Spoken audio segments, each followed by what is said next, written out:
한국, 그런 나라에 왜 가야 하죠? 일본 대기업 인사부장 출신 58세 이토 마리코. 그녀에게 한국은 여전히 무시해도 되는 나라였습니다. 30년 전 불쾌했던 출장 경험 때문에 굳어진 편견과 오만함으로 가득 찬 채 말이죠. 하지만 친구의 끈질긴 권유로 마지못해 떠난 서울 여행에서 마리코는 상상도 못했던 일들을 겪게 됩니다. 지하철에서 목격한 충격적인 광경, 시장에서 받은 생전 처음 느껴본 따뜻함, 그리고 길거리에서 만난 한국인들의 예상치 못한 모습들. 이게 정말 한국이라고?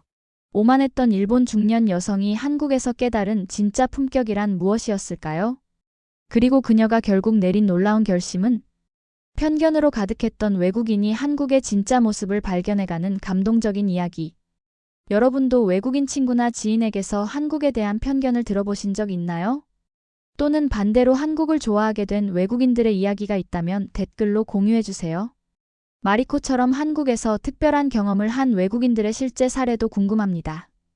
그 전에 잠깐 1초 만에 누를 수 있는 좋아요 버튼을 꼭 눌러주시면 영상 제작에 아주 큰 힘이 됩니다. 그럼 바로 사연 시작하겠습니다.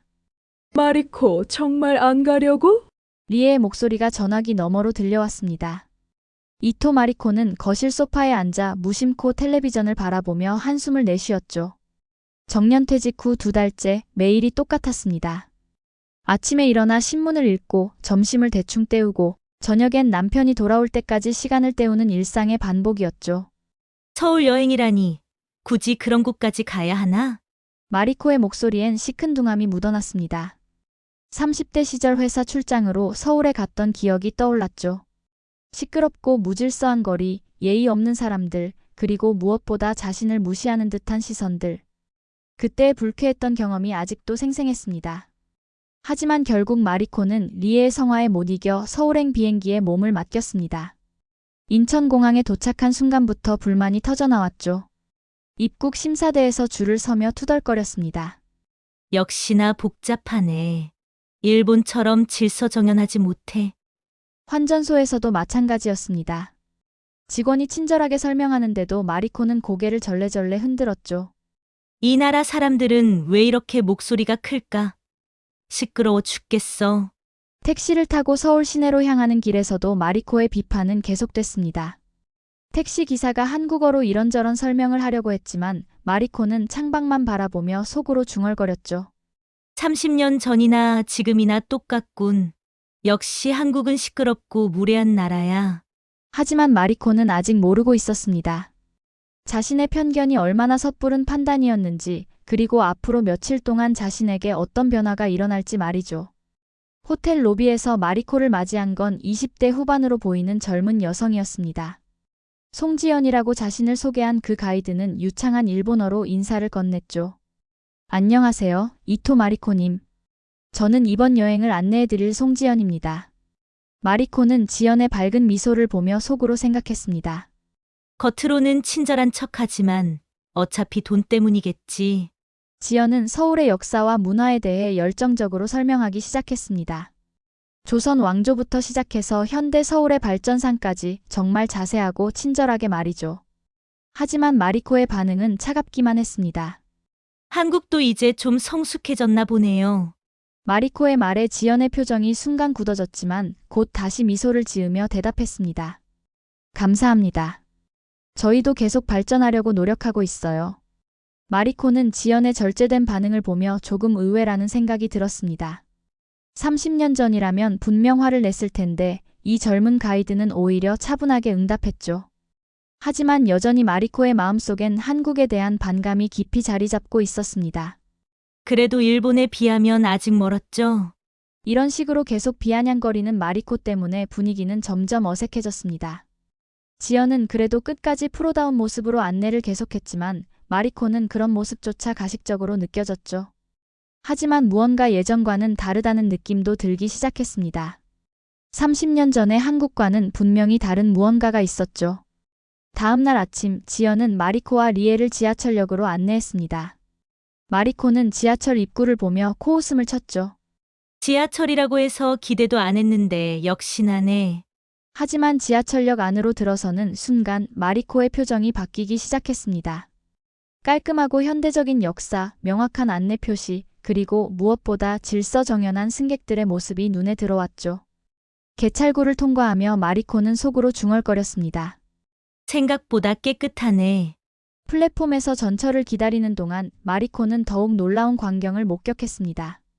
임신한 여성이 다가오자 자리에 앉아있던 젊은 남성이 자연스럽게 자리를 양보했죠. 그것도 말 한마디 없이 마치 당연한 것처럼 말입니다. 저런 일이. 전철이 도착하고 승객들이 타고 내리는 모습도 질서정연했습니다.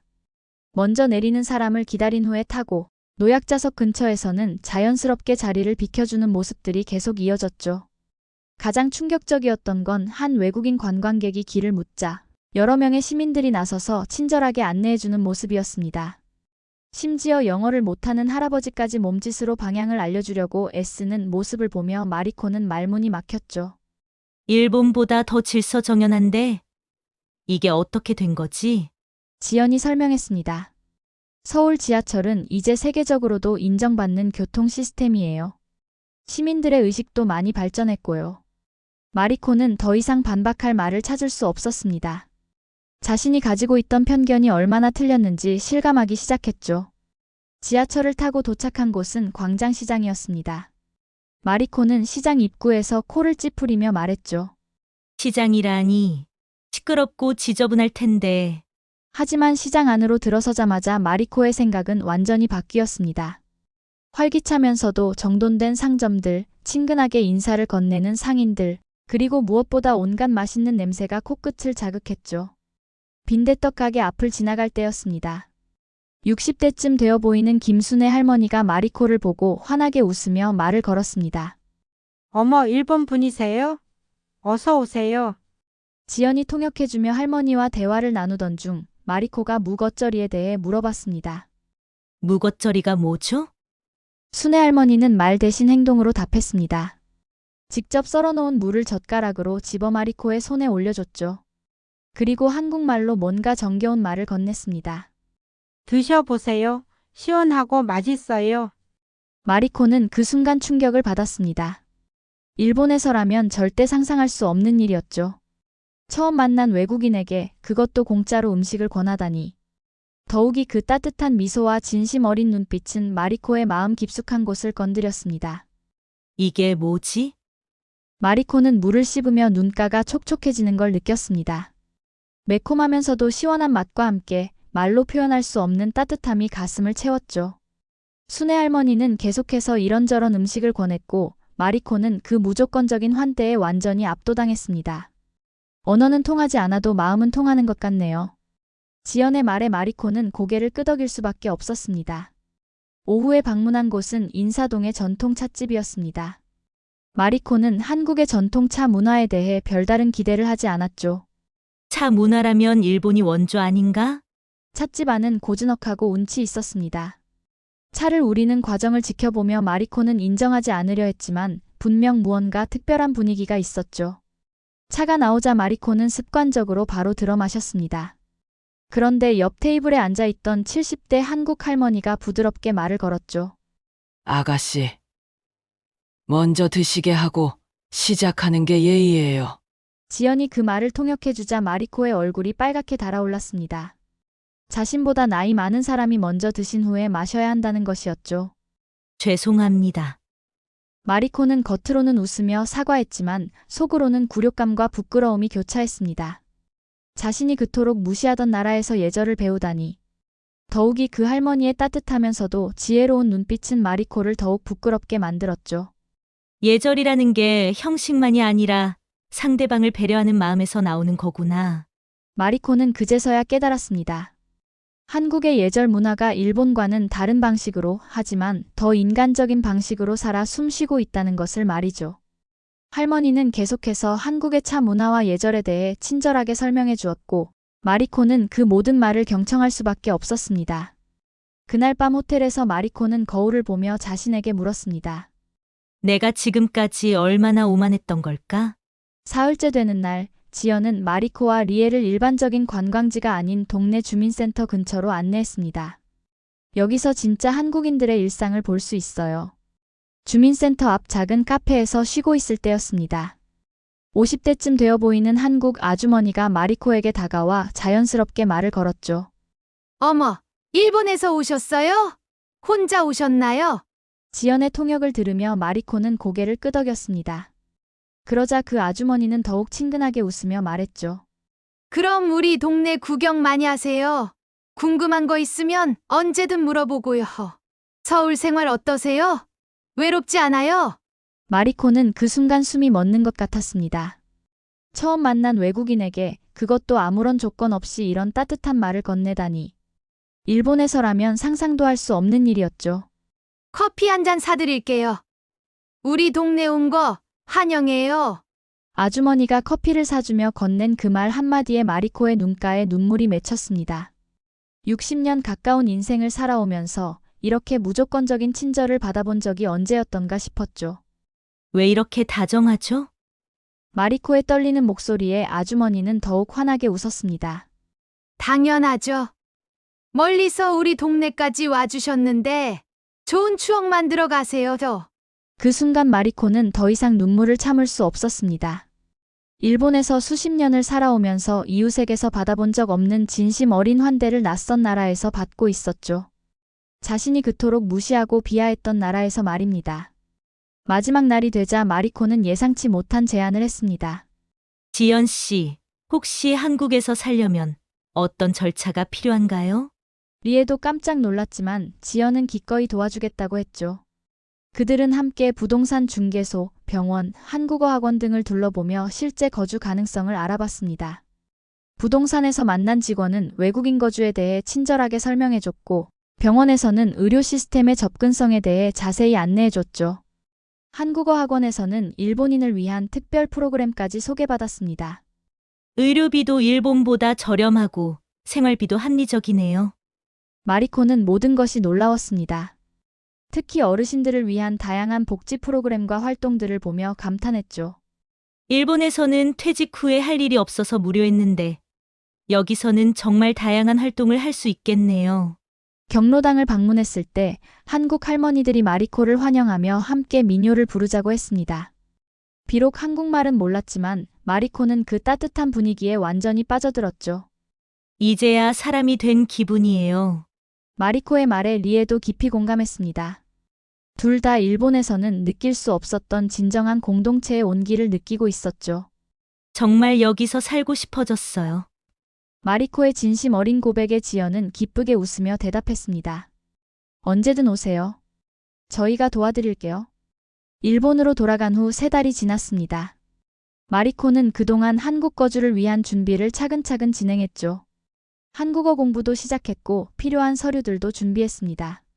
남편은 처음에는 반대했지만 마리코의 변화된 모습을 보며 결국 동의했죠. 당신이 행복하다면 그게 중요하지.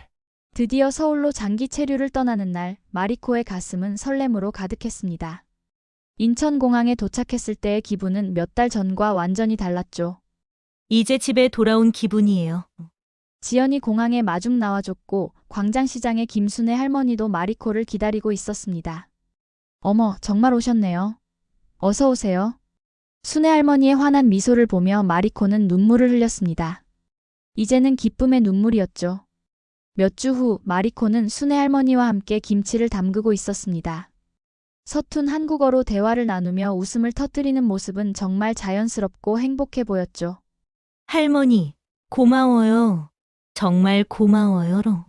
마리코의 서투른 한국어의 순애 할머니는 더욱 환하게 웃었습니다. 우리 마리코, 이제 진짜 한국 사람 다 됐네. 그날 저녁 마리코는 일기에 이렇게 썼습니다. 예전에는 한국을 무시했습니다. 편견과 오만함으로 가득했었죠.